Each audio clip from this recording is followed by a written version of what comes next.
مردم پنچر کنه ناراحت بود نگسته کنه اصلا خود رو بگشت کنه من نمیده کود تقلب چجوری خوشحاله و داره بسبازی میکنه خدایی خدا شفا بدهنیه جای خالی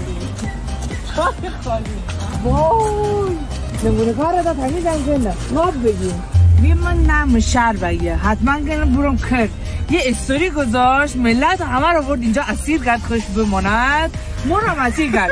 پنچری بلکه فقط چالش داریم امروز حرفش رو گونه نمیشه طرح آرده بچه ها اون مسیری رو نمیتونستی با ماشین بیم با افراد رفیقمون داریم بیم چقدر قشنگی ما با لباس مجلسی باید انگار داشتیم بردیم عروسی بپرم سو میکنم نه بپر بچه ها حجم برف فقط ببینید کجاست این یو غرق نشم تو برف اوه اینو 1 متر برف هست امیر یه مرم ببینید بریم با چه شرایطی بر میگردیم بچه ها داریم اون ماشینه رو از داخل جوب جای خالی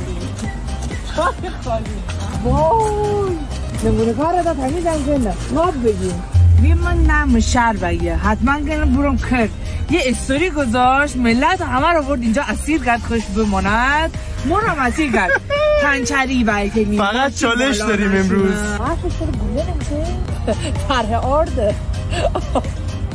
بچه ها اون مسیری رو نمیتونستی با ماشین بیم با افراد رفیقمون داریم بیم چقدر قشنگی ما با لباس مجلسی باید انگار داشتیم بردیم عروسی بپرم سو میکنم نه بپر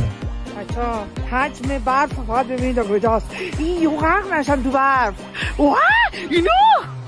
1 متر برف هست امیر یه مرم